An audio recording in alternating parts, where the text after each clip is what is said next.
Bom, boa tarde, pessoal. Dando continuidade à disciplina de tecnologia de açúcar, café e cacau, vamos falar agora sobre o tratamento do caldo. Depois de peneirado, esse caldo passa por uma pesagem, vai verificar se o processo forneceu o melhor resultado prático possível de rendimento e extração. E analisa também os valores que vão indicar a grandeza das perdas que ocorrem na fábrica até o momento. Os principais equipamentos envolvidos, os medidores de vazão, as caixas medidoras de volume e as balanças registradoras de todo o peso nessas caixas. Feito isso, passamos para o tratamento químico propriamente dito. Primeira etapa de sulfitação. A sulfitação do caldo tem como objetivos principais inibir reações que causam alterações de cor indesejável no açúcar, diminui a viscosidade do caldo e vai facilitar as operações de evaporação e de cozimento nos equipamentos turbinos. A operação consiste em adicionar enxofre na forma de dióxido de enxofre obtido do aquecimento de enxofre ao caldo, baixando seu pH de acordo com parâmetros previamente estabelecidos. O emprego do dióxido de enxofre prende-se à produção do açúcar branco, ou seja, muito importante para a clarificação desse açúcar. Então, auxilia na redução do pH, na diminuição da viscosidade do caldo, na formação de complexos com os açúcares redutores, na preservação do caldo contra alguns micro-organismos, previne o amarelamento do açúcar cristal, o mais branquinho, por algum tempo durante o armazenamento. Devido ao coeficiente de dissociação do dióxido de enxofre, pode ocorrer a hidrólise da sacarose ao mesmo tempo em que a celulose do bagaço pode se hidrolisar. Então, o conjunto de sulfitação vai compreender um forno para aquecimento do enxofre, a caixa de sublimação para a concentração desse dióxido de enxofre, a coluna de resfriamento e a coluna de sulfitação propriamente dita. Então, pode ser feito por dois métodos principais: a borbotagem, que é o contato direto do dióxido de enxofre com o caldo por borbulhamento. O sistema é constituído dos seguintes itens: a moega do enxofre, a válvula rosca dosadora, o forno de enxofre, a caixa de sublimação e os tanques. Vou mostrar uma imagem a seguir. E pode ser feito também por contracorrente em colunas próprias. Então, a gente vai ter o contato direto do dióxido de enxofre em contracorrente com o caldo, propiciando menor consumo de enxofre por tonelada de carne.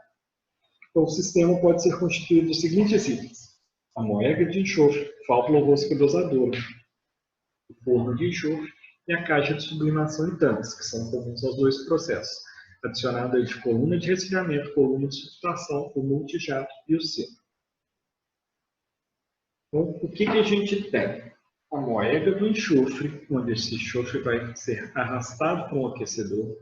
Esse enxofre será aquecido. A gente vai ter a coluna onde vai subir o dióxido de enxofre.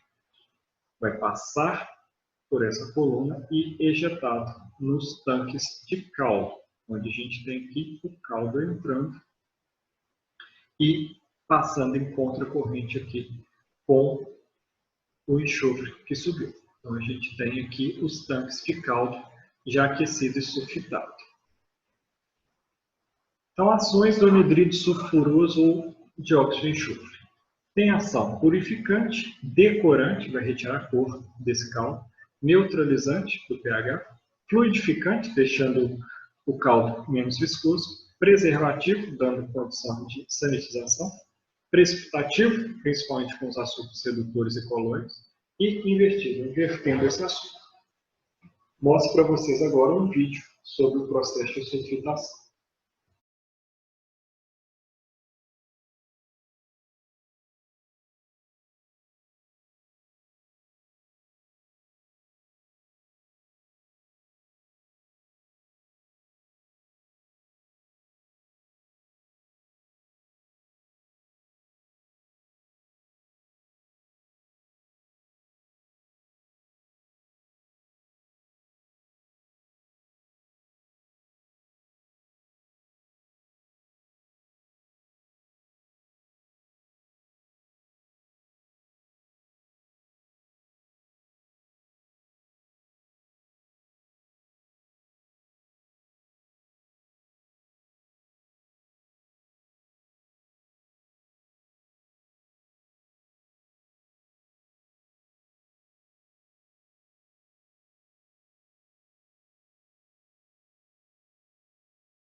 Passada a sulfitação, o caldo já previamente clarificado passa pelo processo de caleação, outro processo químico.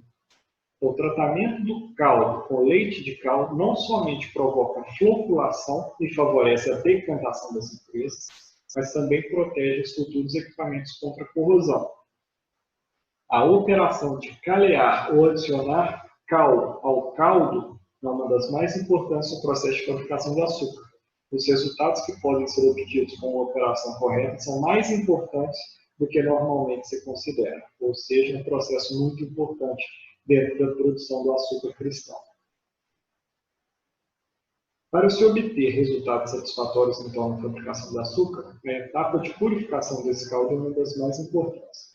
Nessa posição, a cal representa o papel de principal agente clarificante, razão pela qual sua qualidade é importantíssima e deve ser controlada com todo rigor.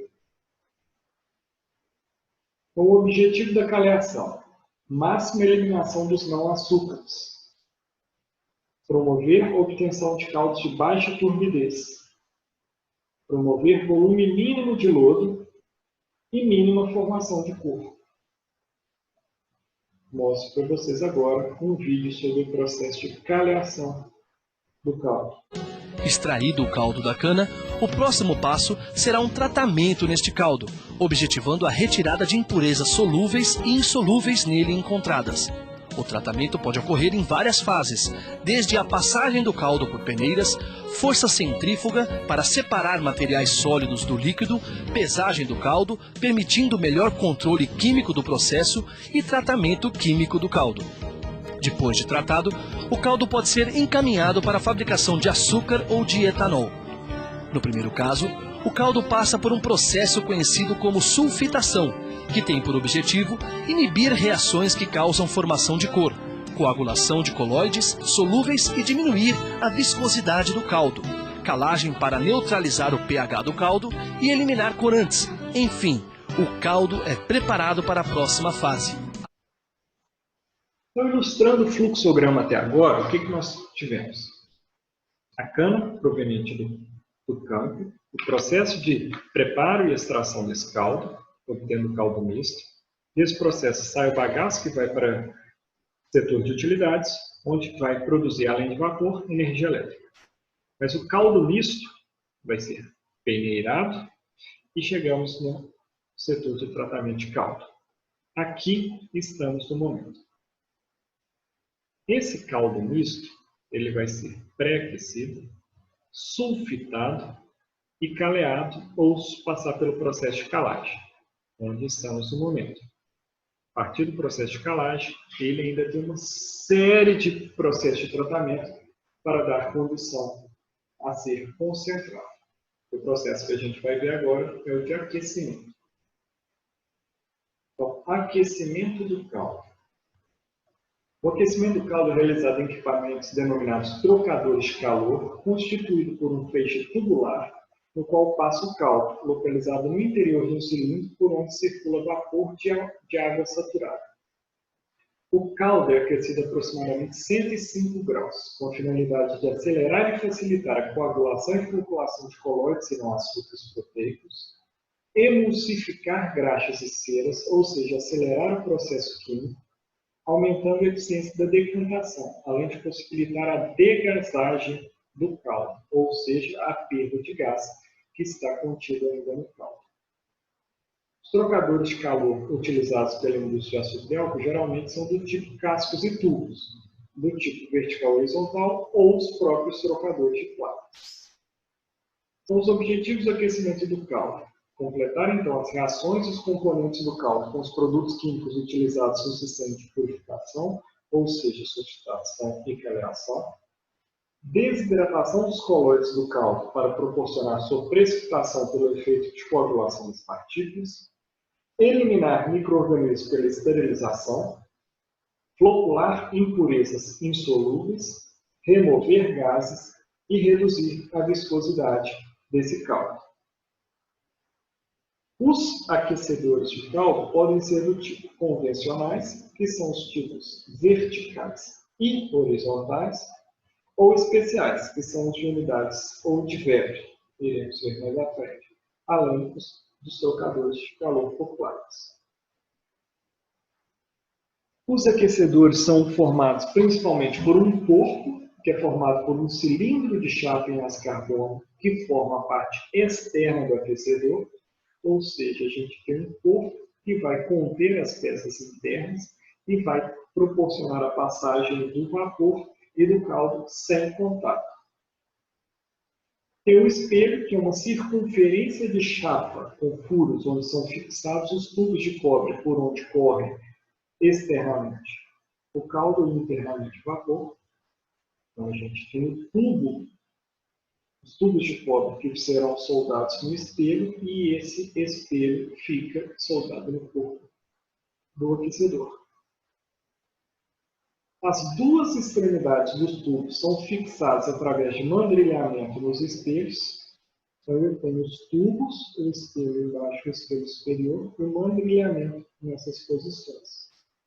Então, o mandrilhamento, eu vou pegar um tubo de cobre, tem a passagem do espelho, vou abrir com o auxílio de um mandril esse tubo de cobre aqui em cima e depois vou soldar no espelho.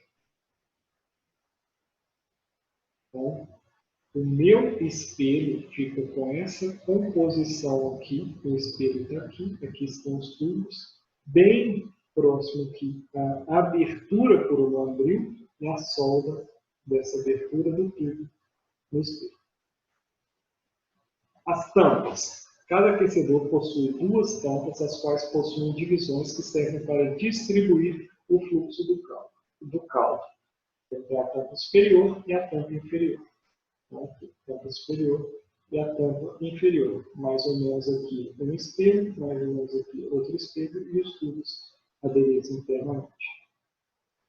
E posso ter nessas tampas, tanto superior quanto inferior, alguns tipos de divisores de caldo, formado dessa forma aqui na superior, para ter um direcionamento desse fluxo de caldo, e aqui assim também, para não ter só uma passagem, e sim uma homogeneização melhor de passagens desse caldo pelos tubos, e inferior, para recolher esse caldo que está passando. Então, são equipamentos bem grandes. Aqui, só para a gente ter uma ideia, a tampa é tão pesada que ela precisa de um contrapeso enorme para possibilitar a abertura dessa tampa superior. Fatores que vão influenciar na qualidade desse caldo. Bom, a velocidade de passagem do caldo durante esse aquecimento. Então, a velocidade do caldo deve ser na faixa de 1,8 a 2 metros por segundo. Velocidades superiores a 2 metros por segundo reduz o tempo de contato do caldo com o agente térmico, que é o calor, ou seja, a parede do tubo aquecida que vai proporcionar o aquecimento de caldo para acelerar as reações necessárias de clarificação. Velocidades inferiores a 1,5 metros por segundo aumentam as possibilidades de incrustações, porque aumenta muito a possibilidade do contato íntimo do caldo com as paredes, porque ele está passando muito devagar, promovendo então queima e incrustações.